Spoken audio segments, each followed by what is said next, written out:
it's Jazz at Red Panda Reads, and this is my end of year book tag. I've recently been following Jeremy Fee on BookTube, and he's a new booktuber. He did this tag and was like, if you watch my channel, do this tag as well. So I'm doing the tag.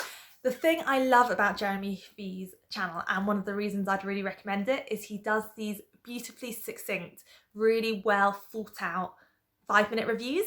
So when I'm, I don't know, waiting for the pasta to boil, rather than scrolling down Facebook or reading the news, which is just like COVID, COVID, COVID, COVID, oh, there's now 4 species of gentoo penguin, amazing, COVID, COVID, COVID, then I can instead watch some fun videos and also get some great book recommendations. So I definitely go and check out Jeremy Fee's channel.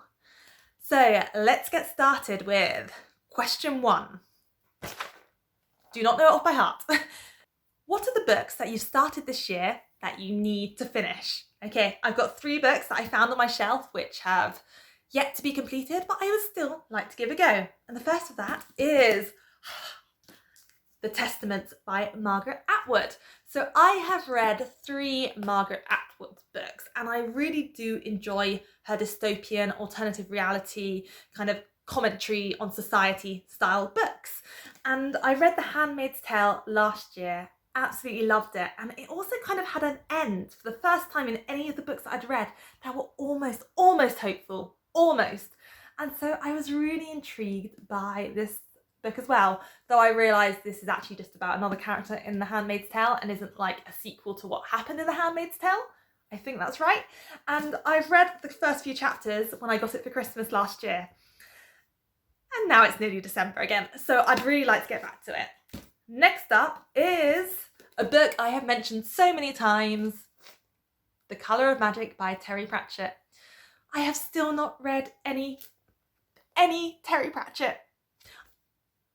I've tried to read this 3 times. I've got, I think, maybe 2 chapters in once, and I'm just not enjoying it, and I don't know why. And I'm sorry, Terry Pratchett fans.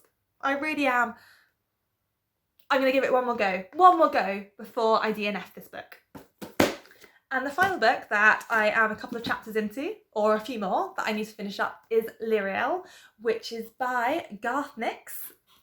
It is the second in the series, the first in that series being Sabriel, which I've talked about in one of my other videos, and it's a fantasy book that is very much focused on the undead and necromancy, and there is someone called the Disreputable Dog, which I did meet in this, who seems fab, and in the first book there was also a grey animal companion, so I think I will enjoy this.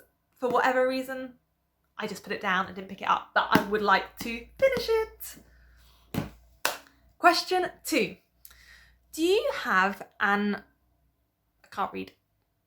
The question 2. Do you have an autumnal book to transition into this year?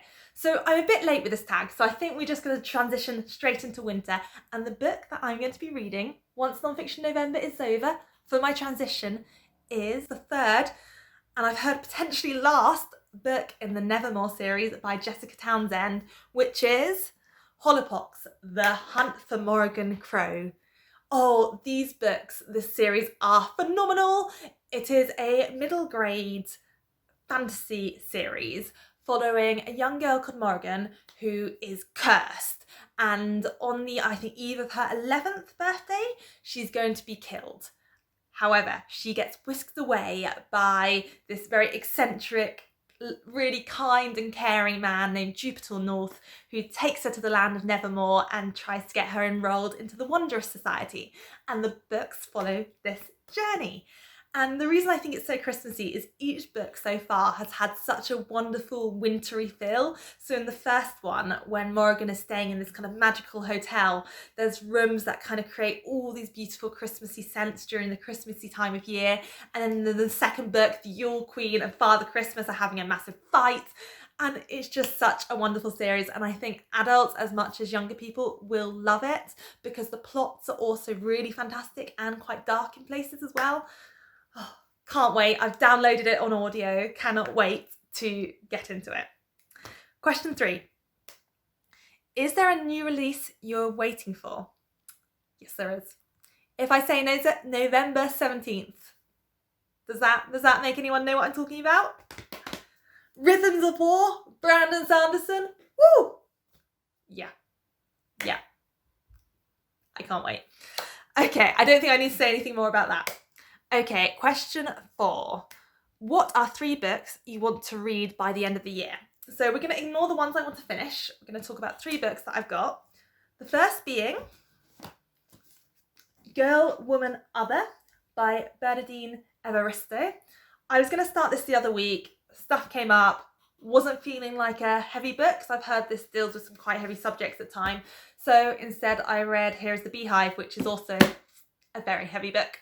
I've heard only positive things about this. I mean, it won the Booker Prize last year. I'm hopeful, and I've heard what she does with punctuation's really good, or there's no punctuation. Yeah, there's basically no punctuation. The next one I'd like to read is actually Animal Farm by George Orwell.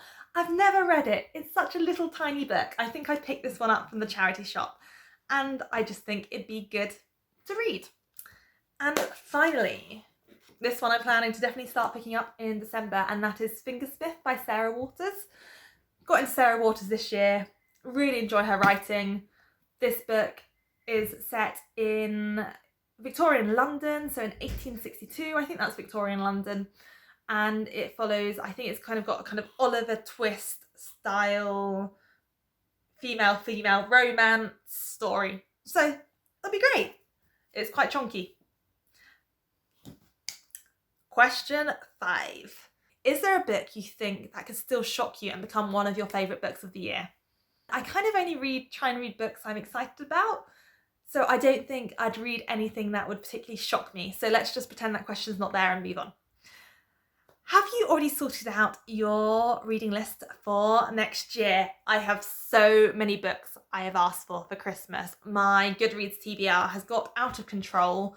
I've been trying to narrow it down. Kind of ones that come to mind that I definitely want to get are The Midnight Library by Matt Haig, which just looks phenomenal. I still need to read Red, White and Royal Blue, which also just sounds like such a cozy, beautiful, romantic read. I want to read What is the Invisible Life of Addie LaRue by V.E. Schwab, I want to say, which also sounds phenomenal. So there are all these amazing books and I cannot wait to read them, and it's an exciting time of the year. So that is the end of my tag. Very much, if you're watching this video and fancy doing this end of year tag kind of a couple of months late, please go ahead and do it. Have a wonderful rest of your week. Lovely to speak to you guys as always, and come back next week for more bookish content. Don't forget to subscribe if you liked what you saw, and also I've got an Instagram account. Follow me. Anyway, lovely to see you all. Take care. Stay safe, guys. Bye bye.